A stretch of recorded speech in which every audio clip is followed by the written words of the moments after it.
Management, principles of management किसने दिए? इसको प्रिंसिपल्स ऑफ मैनेजमेंट देने के लिए दो ओपिनियंस हैं। पहला है F.W. टेलर, दूसरे हैं हेनरी फ्योल। हेनरी फ्योल ने दिए 14 प्रिंसिपल्स और F.W. टेलर ने भी कुछ सम प्रिंसिपल्स दिए। उनके प्रिंसिपल्स वीडियोस में अभी मैं एक्सप्लेन कर दूंगा। अब देखता हूँ प्रिंसिपल्स ऑफ मैनेजमेंट के नेचर्स कैसे हैं। प्रिंसिपल्स ऑफ मैनेजमेंट के नेचर्स हैं, पहला है हमारा यूनिवर्सल एप्लीकेशन। यूनिवर्सल एप्लीकेशन का मतलब होता है कि ये प्रिंसिपल्स ऑफ मैनेजमेंट जो होते हैं इनको हम कहीं पे भी यूज़ कर सकते हैं, ये हर जगह लग सकते हैं। फिर आता है प्रिंसिपल्स ऑफ मैनेजमेंट क्या होता है, तो ये क्या कहते हैं। दूसरा पॉइंट है जनरल गाइडलाइन। ये सिर्फ एक स्टेटमेंट है, एक जनरल गाइडलाइन है। जैसे कि आप किसी भी प्रॉब्लम में फंस जाते हैं, तो जैसे एग्ज़ाम वगैरह आती है तो आप एक गाइड उठाते हैं, उससे आपको कुछ प्रॉब्लम हल हो जाती है, उससे आपको कुछ आइडिया मिल जाती है कैसे क्या करना है। बस उसी तरह प्रिंसिपल्स ऑफ मैनेजमेंट है, उसी तरह आपको एक आइडिया मिल जाएगा कैसे क्या करना है, कैसे अपनी प्रॉब्लम्स को सॉल्व करनी है। फिर आता है नेचर ऑफ में third point, found by practice and experimentation. इसको मैंने थर्ड पॉइंट का है, इसको क्या प्रिंसिपल्स ऑफ मैनेजमेंट किसके बेस्ड पे है, किससे कैसे बना है, प्रैक्टिस एंड एक्सपेरिमेंटेशन। मतलब कि इसको प्रैक्टिस किया गया है, फिर एक्सपेरिमेंटेशन गया है, मतलब कि कई बार किया गया है, सारी बार रिजल्ट एक ही आया है, सेम आया है, तब इसका ये क्या बन गया, प्रिंसिपल बन गया। तो ये साइड में आप देख सकते हैं कि ये डेरिवेशन यहाँ पे दिखाया हुआ है कि ये डिराइव कैसे हुआ प्रिंसिपल ऑफ मैनेजमेंट, ऑब्जर्वेशन और एक्सपेरिमेंटेशन से। तो अब नेचर है इसका 4 पॉइंट फ्लेक्सिबल। ये प्रिंसिपल ऑफ मैनेजमेंट एकदम फ्लेक्सिबल है, कहीं पे भी यूज़ कर सकते हैं किसी भी सिचुएशन में। अब आता है 5th पॉइंट है बिहेवियर। बिहेवियरल मतलब कि जो है टॉप लेवल, मिडिल लेवल या लोअर लेवल में हर जगह हर मैनेजर इसको क्या यूज़ कर सकता है। जैसे कि फ्लेक्सिबल, हर क्या मतलब एक दूसरे को बराबर समझे। फिर आता है 5th point cause and effect relationship. ये बिहेवियरल एंड नेचर का मतलब ये होता है कि जैसे कि जो वर्कर है या बॉस है या मैनेजर है, इन दोनों में मतलब मिलजुल कर काम करेंगे तो ऑर्गेनाइजेशन क्या होगा, अच्छे से काम हो पाएगा। तो behavioural nature. Cause and effect relationship का मतलब ये होता है कि इसमें ये कहा गया है कि या तो ये या तो वो, मतलब कि अगर जैसे कि आप पढ़ेंगे तो पास होगे, अगर आप नहीं पढ़ोगे तो पास नहीं हो पाओगे। फिर आता है हमारा कॉजेज एंड इफेक्ट रिलेशनशिप हो गया। अब आता है कंटिंजेंट। ये सब क्या है, नेचर है किसके, प्रिंसिपल्स ऑफ मैनेजमेंट के। अब इसको और डिटेल में अगर पढ़ना हो तो मेरी प्रीवियस वीडियोस देख लीजिएगा। अब देखते हैं इम्पोर्टेंस किसके, प्रिंसिपल्स ऑफ मैनेजमेंट के इम्पोर्टेंस शॉर्ट में देख लेते हैं। पहला पॉइंट है हमारा provides useful insight into reality. क्या करता है हमें, एक जो प्रिंसिपल्स हैं, प्रिंसिपल्स ऑफ मैनेजमेंट जो प्रिंसिपल्स बने हुए हैं उसको बुक से निकाल के क्या करता है, रियलिटी दिखाता है। क्या करता है, रियलिटी, जिससे हमें क्या मिलती है, असली अपनी प्रॉब्लम से निकलने में सोल्यूशन मिलता है आसानी से। फिर आता है इफेक्टिव एडमिनिस्ट्रेशन, इफेक्टिव एडमिनिस्ट्रेशन मिलता है। फिर आता है ऑप्टिमम यूटिलाइजेशन रिसोर्स। अगर प्रिंसिपल ऑफ मैनेजमेंट में जैसे एक आता है डिवीज़न ऑफ लेबर, कह लीजिए डिवीज़न ऑफ वर्क कह लीजिए, काम को छोटे छोटे टुकड़े में तोड़ दीजिए, तो उससे यह होगा कि हर आदमी क्या होगा, हर वर्कर अपने काम में स्पेशल हो जाएगा और सारे काम अच्छे से करेगा। फिर आता है स्पेसिफिक साइंटिफिक डिसीजन, सारे डिसीजन क्या होनी चाहिए, साइंटिफिक डिसीजन। फिर आता है meets the environmental changes. Environmental changes जैसे कि समय के हिसाब से हमें देखना पड़ता है कि कैसे क्या करना है। जैसे कि ऑर्गेनाइजेशन हमारी काफ़ी पुरानी हो गई है, लोगों को वो काम करते करते बोरियत हो रही है या फिर उसकी डिमांड कम हो गई है, तो उसको हमें क्या करना चाहिए, चेंज कर देना चाहिए। फिर आता है हमारा provides for training education and research responsibility. हर ऑर्गेनाइजेशन की क्या बनती है, रिस्पॉन्सिबिलिटी बनती है कि हमें क्या करना चाहिए, सोशली एक्टिव रहना चाहिए। कि हमारे ऑर्गेनाइजेशन के आसपास जैसे कि कुछ गांव वगैरह हैं, विलेज हैं, टाउन्स हैं, तो वहाँ पे कुछ वर्कर्स क्या हैं, अनएम्प्लॉयमेंट है, तो उनको क्या करते, थोड़ा सा एम्प्लॉयड करते हैं, तो वो उनसे वो भी खुश और ऑर्गेनाइजेशन में भी काम एम्प्लॉय एंड वर्कर बढ़ जाएंगे। फिर है full provides for training education and research. अब नए नए एम्प्लॉयमेंट रहेगी तो उनको क्या करना पड़ता है, कुछ थोड़ा ट्रेन करना पड़ेगा, एजुकेशन देनी पड़ेगी, रिसर्च करना पड़ेगा, देखना पड़ेगा कौन सा वर्कर कितने काम कर सकता है, उनकी एबिलिटी के हिसाब से उनको जॉब क्या कर दें, प्रोवाइड करा दें। तो ये था प्रिंसिपल्स ऑफ मैनेजमेंट के importance, entrepreneurs, nature and derivation. अब इसके बाद देखेंगे कि हेनरी फ्योल प्रिंसिपल क्या है, फिर एफ.डब्ल्यू. टेलर की प्रिंसिपल्स क्या हैं, और भी कई सारी चीज़ें।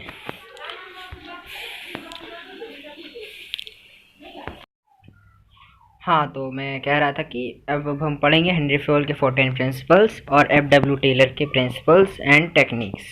तो शुरू करते हैं बिना टाइम वेस्ट करे। पहला हमारा आता है डिवीज़न ऑफ लेबर, मतलब कि काम को डिवीज़न ऑफ लेबर कह लीजिए, डिवीज़न ऑफ वर्क कह लीजिए। काम को क्या करना है, छोटे छोटे पार्ट्स में डिवाइड कर देना है, जिससे कि काम क्या हो जाएगा, छोटे छोटे काम में तोड़ देना है। तो क्या है, ये हेनरी फ्योल प्रिंसिपल का फर्स्ट प्रिंसिपल है, जिससे कि ये होगा कि हर वर्कर अपने काम में एक स्पेशलाइज्ड हो जाएगा और अपना काम अच्छे से कर भी लेगा। फिर दूसरा है हमारा अथॉरिटी एंड रिस्पॉन्सिबिलिटी। हर ऑर्गेनाइजेशन में अथॉरिटी और रिस्पॉन्सिबिलिटी का बैलेंस बनना रहना चाहिए। अथॉरिटी का मतलब होता है ताकत और रिस्पॉन्सिबिलिटी का होता है जिम्मेदारी। अब जैसे कि मैंने एक शॉप खोली, मान लीजिए चाइनीज़ कॉर्नर खोल लिया चाउमीन वगैरह के, तो हम I am the boss and workers जो रहेंगे, तो वर्कर्स कोई भी डिसीज़न मैंने नहीं दिया है, लेकिन फिर मुझे कहीं जाना था तो उनको अथॉरिटी दे दिया कि तुम यहाँ पे पूरा मैनेजमेंट या अरेंजमेंट देखो। तो उसने क्या किया कि मैंने उसको क्या कर दिया, अथॉरिटी दे दी और रिस्पॉन्सिबिलिटी मैंने उसको नहीं दी। तो वो क्या करेगा, अथॉरिटी मैंने ये दी कि वो जैसे अपनी मन मर्जी का क्या करेगा, किसी को भी निकाल सकता है बिना मुझसे पूछे, क्योंकि मैंने क्या कर दिया, उसको अथॉरिटी दे दी। अब मैंने रिस्पॉन्सिबिलिटी ये दे दी कि तुम बिना मुझसे पूछे निकाल नहीं सकते किसी को। तो ये क्या हो गया, रिस्पॉन्सिबिलिटी होगी, उसकी जिम्मेदारी है। इसको पहला फ़र्ज़ ये बनता है कि पहले आके मुझसे पूछे कि सर मुझे इसको निकालना है, इसका काम ऐसा ऐसा है। हाँ, तो ये था हमारा अथॉरिटी एंड रिस्पॉन्सिबिलिटी वाला। तो अब देख लेते हैं डिसिप्लिन। तो आप सबको पता ही है क्या करना है डिसिप्लिन में। हमेशा जैसे आप स्कूल में हमेशा रहते होंगे तो सिखाया जाता होगा, तो डिसिप्लिन आपको बताने की ज़रूरत है नहीं। यूनिटी ऑफ कमांड का मतलब ये होता है कि एक ऑर्गेनाइजेशन है, एक ऑर्गेनाइजेशन में मान लीजिए 3 बॉस है और डिपार्टमेंट एक ही है, मान लीजिए प्रोडक्शन डिपार्टमेंट है। अब उसमें पहले बॉस ने कहा कि तुम क्या करो, 10 यूनिट का प्रोडक्शन करो। दूसरे बॉस ने कहा नहीं, जो पहले के 10 यूनिट की प्रोडक्शन है उसको सेल करो। फिर तीसरे बॉस ने कहा कि नहीं, तुम ये दोनों काम नहीं करो, तुम स्टॉक बनाओ, आगे क्या करना है। तो ये क्या हुआ, काम कुछ नहीं हुआ, क्योंकि 3 बॉस थे, तीनों ने अपने अपने काम दिए। अब प्रोडक्शन डिपार्टमेंट क्या करेगी, कंफ्यूज हो जाएगा, कुछ कर ही नहीं पाएगा।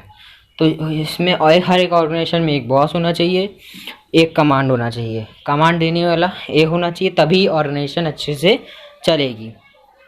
चल ये अब आता है यूनिटी ऑफ डायरेक्शन, मतलब कि अब प्रोडक्शन डिपार्टमेंट में मान लीजिए 10 वर्कर हैं। अब 10 में से 8 वर्कर कुछ काम कर रहे हैं, 2 वर्कर कुछ काम कर रहे हैं, और भी वर्कर्स हैं तो वो कुछ अलग काम कर रहे हैं। तो ऐसा नहीं होना चाहिए। तो प्रोडक्शन डिपार्टमेंट में जो है तो सारे काम किससे रिलेटेड होने चाहिए, प्रोडक्शन से रिलेटेड होने चाहिए। तो ये अब आता है हमारा सब ordination of individual interest and general interest. फिर आता है हमें क्या करना चाहिए, ऑर्गेनाइजेशन का कैसा काम होना चाहिए ऑर्गेनाइजेशन में, कि जो वर्कर है उसका इंटरेस्ट भी मिलना चाहिए किससे, फर्म के इंटरेस्ट से। फर्म का जो गोल है वही गोल किसका होना चाहिए, वर्कर का होना चाहिए। तो दोनों का जब गोल एक ही होगा तो क्या काम अच्छे से होगा, आराम से। तो जैसे कि एक एग्जाम्पल इसका ले लेते हैं, जैसे कि अब फर्म चाहती है कि हम जो वर्कर है वो प्रोडक्शन ज़्यादा करे, तो उसने क्या कर दिया, 10 यूनिट पर प्रोडक्शन पे 2 रुपये कॉस्ट इंक्रीज़ कर दी। अगर 10 यूनिट पर प्रोडक्शन उसने बना दिया तो उसको 2 रुपये ज़्यादा मिलेगा। तो इससे होगा कि वो 10 की जगह 10 यूनिट की प्रोडक्शन के बजाय 20 यूनिट प्रोडक्शन करेंगे। तो उससे होगा ये कि उसने अपना ₹2 प्रोडक्ट एक्स्ट्रा कमा रही है, और जो 20 यूनिट प्रोडक्शन जो उसने किया है एक बार करने, तो वो किसका प्रॉफिट हो गया? फर्म का। वो मार्केट में जाके उसको बेच देगी तो उसका प्रॉफिट होगा। अब देखते हैं, और भी अगर किसी भी तरीके की डाउट हो तो मेरी प्रीवियस वीडियोस देख लीजिएगा। अब आते हैं रिम्यूनरेशन, मतलब कि सैलरीज और वेजेस। एकदम फेयर ट्रेड होना चाहिए किसमें? ऑर्गेनाइजेशन में। वर्कर को जितनी सैलरी का हक है उतनी सैलरी उसको मिलनी चाहिए। फिर आता है सेंट्रलाइजेशन। एक ऑर्गेनाइजेशन को या सेंट्रलाइजेशन या डिसेंट्रलाइजेशन नहीं होना चाहिए, दोनों का बैलेंस होना चाहिए। मतलब कि देखिए, सेंट्रलाइजेशन का मतलब ये होता है कि ऑर्गेनाइजेशन में ताकत जो है, पावर कह लीजिए, अथॉरिटी कह लीजिए, अथॉरिटी सिर्फ सेंट्रलाइज होगी तो सिर्फ किसके पास होगी? टॉप लेवल के पास। मतलब कि टॉप लेवल जब तक कहेगा नहीं कि ये करना है तो ऑर्गेनाइजेशन में वो काम नहीं होगा, और जब तक और कोई करेगा तब तक नहीं होगा। अब डिसेंट्रलाइजेशन का मतलब कि पावर क्या हो गई? सबके पास हो गई। अब सबके पास पावर होगी तो टॉप लेवल का कोई काम ही नहीं है, सभी अपना डिसीजन लेंगे तो पावर का क्या होगा? मिसयूज होगा। तो सेंट्रलाइजेशन भी नहीं होना चाहिए, डिसेंट्रलाइजेशन भी नहीं होना चाहिए, दोनों क्या होना चाहिए? बैलेंस्ड होना चाहिए। फिर आता है स्केलर चेन। स्केलर चेन में अगर इसको मैंने और प्रीवियस वीडियोस में और अच्छे से पढ़ाया हुआ है, कुछ इस तरह का डायग्राम इसका है, तो उसको आप देख लीजिएगा। इसमें काफ़ी इंटरेस्टिंग है, इसको आप ज़रूर प्रीवियस वीडियो में देख लीजिएगा। तभी मैं थोड़ा पढ़ा दे रहा हूँ। इसमें होता ये है कि जैसे कि ये मान लीजिए ये टॉप लेवल है, ठीक, टॉप लेवल है। यहाँ से यहाँ पे जो वर्कर्स हैं काम कर रहे हैं, किसी इन्फॉर्मेशन को अगर यहाँ पे जानी है, ऊपर जानी है, तो क्या होगा? तो प्रिंसिपल ऑफ स्केलर चेन में होता ये कि किसी भी इन्फॉर्मेशन को अगर पहुँचानी है तो क्या होगा? पहले ये इसके पास जाएगी, फिर यहाँ जाएगी, फिर यहाँ जाएगी, फिर इसके बाद ऐसे है। तो इसी तरह होगा, ये वाली लाइन इन्फॉर्मेशन इधर से जाएगी, ये वाली इन्फॉर्मेशन इधर से जाएगी। तो ये सब क्या है? प्रिंसिपल स्केलर चेन में है। तो अगर इसी तरह अगर मान लीजिए कि ये मतलब कि यहाँ से इन्फॉर्मेशन यहाँ जब डायरेक्ट जाती है तो ये किस में आएगा? ये गैंग प्लैंक में आएगा। अगर मैं थोड़ा फास्ट पढ़ा रहा हूँ, वीडियो लंबी ना हो जाए इसलिए मैं थोड़ा फास्ट पढ़ा रहा हूँ, तो अगर तब भी आपको डाउट हो तो मेरी प्रीवियस वीडियोस देख लीजिएगा। तो अब मैं आता हूँ, प्रिंसिपल ऑफ स्केलर चेन हो गया। अब आता है principle of order. Principle of order का मतलब होता है हर चीज़ का अरेंजमेंट अपनी अपनी जगह पे हो। मतलब कि जैसे कि मान लीजिए स्कूल है, स्कूल में क्या होता है? स्टाफ रूम अलग होता है, प्रिंसिपल रूम अलग होता है, एचओडी का रूम अलग होता है। एचओडी का मतलब कि हेड ऑफ डायरेक्शन, मतलब कि मैनेजर कह लीजिए, सबसे जो सबको डायरेक्शन देती हो, उस सब का ऑर्डर क्या है? अलग अलग है, सही अरेंजमेंट है। किसी को कोई प्रॉब्लम हुई तो कहाँ जाएगा? स्टाफ रूम में जाएगा, टीचर से बता देगा, या फिर प्रिंसिपल से कोई काम है तो प्रिंसिपल रूम में जाएगा। तो इस तरह। अब आता है प्रिंसिपल ऑफ इक्विटी। एक ऑर्गेनाइजेशन में हर वर्कर्स में बराबर एकता होनी चाहिए, एकता नहीं मतलब बराबर होनी चाहिए, ना किसी को ज़्यादा इम्पोर्टेंस देनी चाहिए ना कम, सबको बराबर देखना चाहिए। फिर आता है stability of tenure. Frequent transfer नहीं होना चाहिए। यार अगर जैसे कि आज मैं यहाँ पे हूँ, फिर दूसरी जगह पे हूँ, फिर तीसरी जगह पे हूँ, तो इससे ये क्या होगा? फ्रीक्वेंट ट्रांसफ़र होगा, मैं कहीं काम नहीं कर पाऊँगा। फिर आता है इनिशिएटिव। हर वर्कर्स को यहाँ पे रिवॉर्ड देना चाहिए कि हर वर्कर ऑर्गेनाइजेशन में अपने अपने आइडियाज़ दे कि कैसे प्रोडक्शन को या प्रॉफिट को इंक्रीज़ किया जाए। अगर उसका सजेशन ऑर्गेनाइजेशन के लिए बेनिफिट है और वो उसको यूज़ किया जाए तो उसको रिवॉर्ड दिया जाए। स्पिरिट कॉर्प्स का मतलब होता है टीम वर्क।